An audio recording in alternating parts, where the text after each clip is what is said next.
This is real. This is not a fan game. It opens with a whole list of copyrights from the AVA Production Committee to TV Tokyo and Bandai, all indicating the canonical veracity of this Tamagotchi clone for a console that no one outside Japan, and maybe 25 people inside Japan, have ever played, called the Wonderswan. It came out in 1999, and to my abject surprise, it's not only a ton of fun, but something that scratched an itch I didn't even realize I had as a fan of Neon Genesis Evangelion. The game's opening cutscene places us squarely at the end of episode 8 of the animated series when Kaji first arrives at NERV to present the embryo of the original angel Adam to Gendo. In the show, this scene comes at the end of the episode, but here it continues on with Gendo instructing Kaji that he is to raise the fledgling angel to adulthood here at NERV. Kaji always was the most sincerely nurturing character in the show, what with his watermelon patch and his advice to Shinji and all that, and he's also the most memorable side character that only barely got a chance to shine in the original series. So letting you play as him and giving him an entire game to himself that actually suits his character in a strange way is already a really neat idea. Even cooler is that this game allows you to explore NERV headquarters in practically its entirety, rendered gloriously with the strongest art design that its pixel density allows for. Most of the memorable locations from the show are here, and navigating your way around this slightly complex set of halls, elevators, and rooms to find all of the characters that you recognize and small talk with them is the first really big highlight of the game. I was a little disappointed that the NPC dialogue doesn't change almost at all, so it's only really worth talking to most of the characters once, but there are a few delightful exploration events which come up that make at least a level of daily exploration worth your while.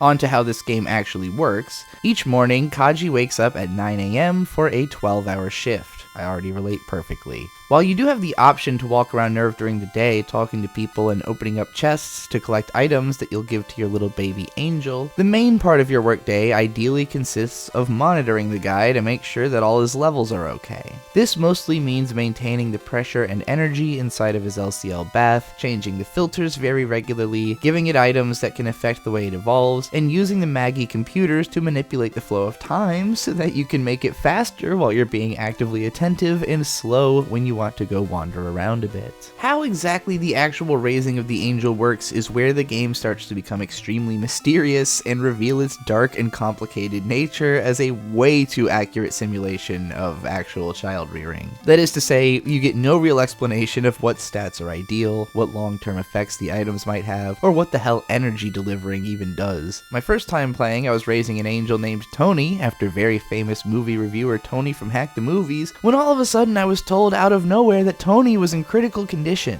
and feeding Tony one of the antidotes I was proposed to use for the situation had no effect, causing Tony to instantly die in a horrific explosive crucifixion. I'm pretty sure that the cause was having too high of pollution in the LCL tank, because changing the filter only reduces it by 10 or so I hadn't realized that you want it ideally at like 0 at all times, so I just hadn't changed it as many times as necessary. On my second round, I had a kid named Ride who also started having issues relatively early on that I just couldn't explain. It seemed like I was keeping my levels right, but the baby kept getting unstable and having to be fed antibiotics. But at least they worked all 3 times. Finally, I realized that I still had all of the items which I'd collected by exploring on my first attempt, and which I had hoarded on the assumption that each one would have to be used to combat a specific status ailment at some point. However, since I couldn't figure out what the hell I was doing wrong, I finally just gave every single item that I could over to the baby. This seemed to work, as from then on it was even easier to keep everything stable, and there was never another sudden onset of sickness again on the first day. At the end of Kaji's 12-hour shift, while the angel is sleeping, you have the opportunity to explore the rest of NERV HQ after hours when everyone's in bed. In one dark room, you'll find the key to Gendo's desk on the ground. Near the Magi, a guy pulling all-nighters clues you in that he's been hearing voices from Gendo's office each night. So you head up to see what's going on, and sure enough, Fuyutsuki's kicking his ass in a game of Go. Return the next night and you'll find Fuyutsuki dominating at Mahjong, and so on and so forth. Return the next day, though, when Gendo is busy working somewhere else at NERV, and unlock Gendo's desk to find the key to the elevator to Central Dogma. According to whichever of the 3 bridge buddies you chose to help you out for each 2-day span of the game, the angel should reach maturity in 6 days, having gone through 4 stages of evolution. Once it reaches larval stage, you unlock the ability to train the little guy for combat by playing a reflexive bullet blocking game with his AT field. I'm sure a lot of gamers will have a much easier time with this, especially if they're not playing with the Xbox One joystick, but just their keyboard, and maybe have experience with the Undyne fight from Undertale. I found it quite challenging, only clearing it once in this session and not seemingly gaining anything from it, and indicating that you have to do this quite a few times to advance. Time stops when you're doing the training, so it ends up feeling like sort of a grind at a totally different skill set from the main game that might feel like a gate to those with shitty reflexes and a lack of desire to get good at this very rudimentary shot blocking game. But I can also just as easily see coming back and getting addicted to trying to master this if it actually does do anything interesting for the angel. Over the course of days 2 and 3, I kept close watch of Ride during work hours and didn't run into any problems with destabilization like I had at the start. I continued simply just giving Ride every single item I picked up, only holding on to the antidotes which I figured I would need in the event something ended up going wrong. I didn't do much daytime exploring on these days as it didn't seem like anything really changed, and I could just run through and loot all the chests on my own time at night as they refill on each day with new seemingly randomized items. On day 4, Ride entered its pupa stage and got incredibly badass looking. I tried to feed it all of the items I had again, but I was told that giving it either of the 2 items that directly affect evolution would be too dangerous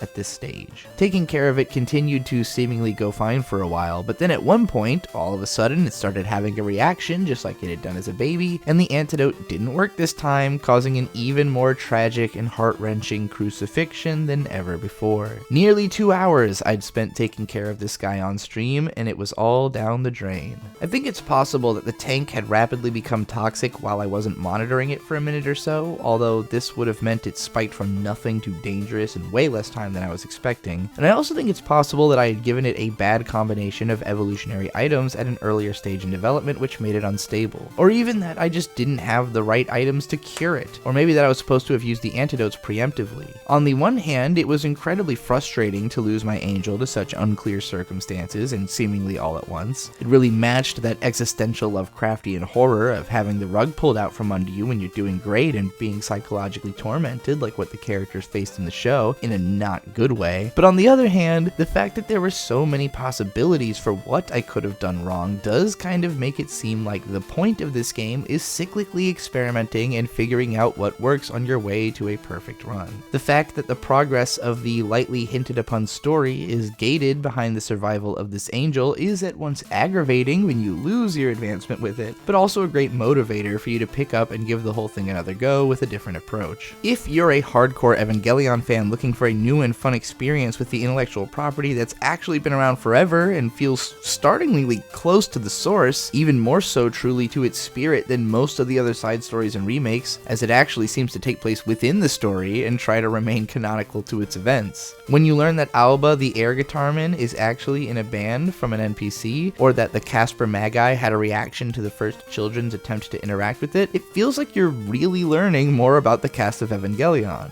Granted, I think this game has nothing whatsoever to offer to people who aren't at least somewhat obsessed with the original series, but I doubt those people thought they'd be interested in this game in the first place. If it looks at all like something you would want to play, especially past the point of losing a couple of precious children, then I would absolutely encourage it. I had such a good time, I actually want to give it another go. If only because I know from the screen caps that it was released with that Shinji is in the game, and I never met any of the 3 children on the first 4 days. You can find the English translation patch for this game on CD Romance. No, I'm not linking it, you have a fucking search engine, and I played the game on an emulator called Wonderswan. Give it a shot, and give me support through patreon.com/goldenwitchfire or goldenwitch.substack.com for access to bonus articles and podcasts. You can also reach me on social media and payment platforms at goldenwitchfire. Check out my hip-hop review show, Jittery Zeitgeist, and topic-based The New Void Gazers podcast on the ASE Presents channel, and always remember to never forget Ava forever.